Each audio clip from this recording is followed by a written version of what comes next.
se ha confirmado el primer caso de infección por coronavirus COVID-19 en nuestro país. ¡Arriba Perú! En Candela TV.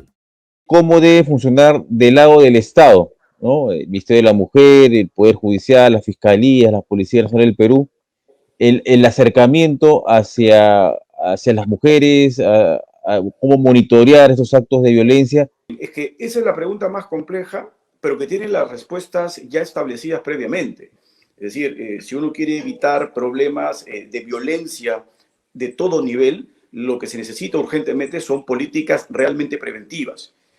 La sanción, el derecho penal, la actividad que hace la policía, la actividad que hace el Ministerio Público, es básicamente reactiva, es frente ya al hecho delictivo.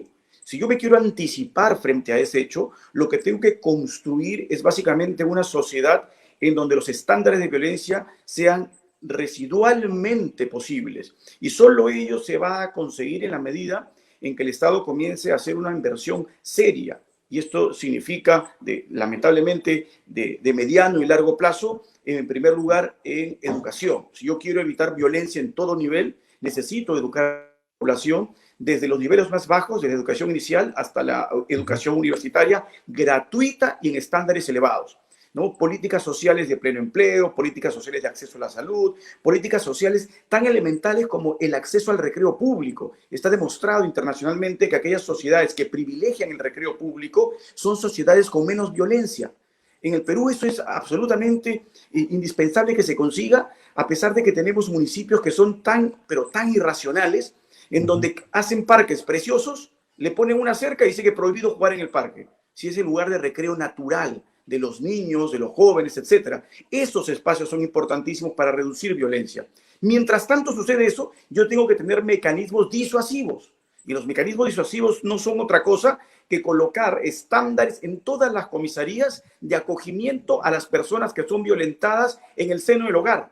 Ojo, y me refiero en el seno del hogar porque es importante tomar en consideración que no solo son víctimas las mujeres, son víctimas los niños, adultos, son víctimas los ancianos. Entonces tengo que darles un espacio a estas personas para que puedan canalizar a través de la receptividad que tienen que haber en las comisarías, equipos entrenados. Evidentemente yo siempre privilegio que sea personal femenino el que se encargue de ello, pero sin embargo no solo femenino, porque muchas veces, y sucede, es evidentemente en un país como el nuestro, tristemente todavía un poco machista, en donde hay hombres violentados y vejados por sus mujeres y cuando van a las comisarías son objeto de mofa, no le aceptan la denuncia.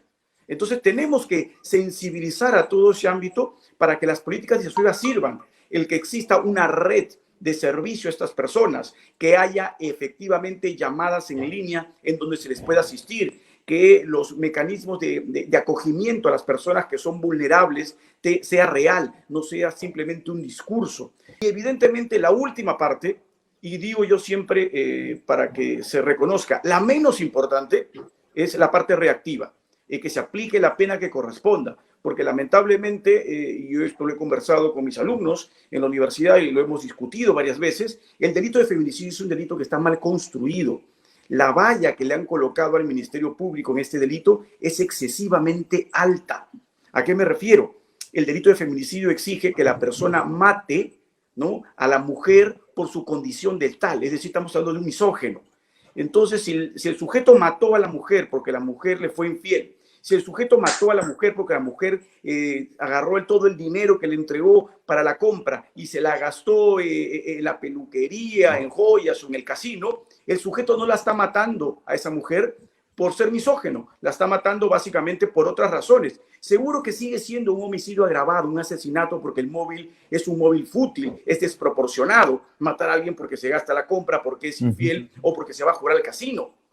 Pero eso no es feminicidio, lamentablemente. Entonces muchos fiscales, sobre la base de la presión que se diga feminicidio, feminicidio, llegan a una audiencia en donde no van a poder acreditar que el hombre odia a la mujer.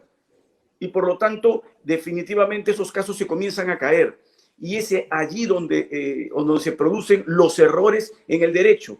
Entonces, los errores que se perciben en el derecho y que son mal enfocados generan en la población una suerte de descrédito, desmotivación, desconfianza.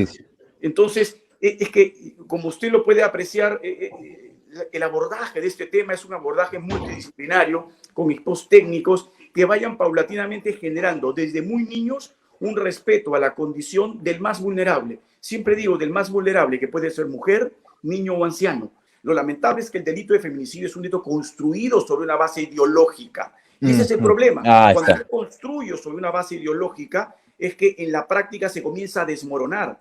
La mayor cantidad de casos que se hacen públicos no son feminicidio, son asesinatos agravados, pero el fiscal es presionado por los medios de comunicación social, por las ONGs, a imputar feminicidio. Y cuando llega a juicio, no tiene un caso fuerte de feminicidio.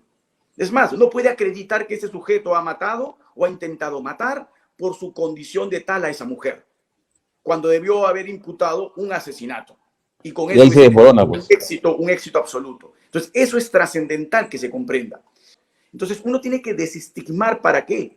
Para que se entienda que la mujer, efectivamente, en un país que hay machismo, la mujer evidentemente es muchísimas veces más violentada que el hombre. Pero lo que se pasa debajo del radar, porque se cree que hay un derecho a la corrección absoluto, son los niños. Y a los niños se les maltrata en este país de manera tan severa que ellos después se convierten en maltratadores. Maltratadores de sus mujeres, maltratadores de sus hijos, maltratadores de sus padres. Por lo tanto, lo que tengo que cambiar es desde la base la educación. Los países que tienen menos violencia, los países que tienen menos criminalidad, han apostado en primer lugar por reforzar educación y en general todas las políticas sociales. Si yo quiero tener un país con los estándares tan bajos de criminalidad y de violencia como tienen, por ejemplo, en el mundo, que son los pilares más altos, Suecia, Finlandia, Dinamarca, Holanda, son los países que tienen la mejor educación del mundo. Acceso gratuito a educación, salud, empleo pleno, recreo público, infraestructura estatal. Es violento que en una ciudad como esta las personas tengan que transportarse para ir a su trabajo 2 o 3 horas. Eso ya es violencia. Esa persona llega cargada o a su trabajo o a su casa. Si no se toma conciencia de eso, vamos a estar empujando a una sociedad a que reaccione cada vez de manera más violenta. Los países que se dieron cuenta de que ese no era el camino son los países que el día de hoy tienen estándares de vida pacífica, entre comillas, acceso mayor a la felicidad social, muchísimo mejores que aquellos países que no apostaron por ello. Pero el Estado tiene que tomar las medidas para que eso el día de hoy no suceda tan frecuentemente, pero sobre todo para que el día de mañana esa juventud que el día de hoy fue oprimida no reproduzca ese mismo grado de violencia. ¡Arriba Perú! En Candela TV.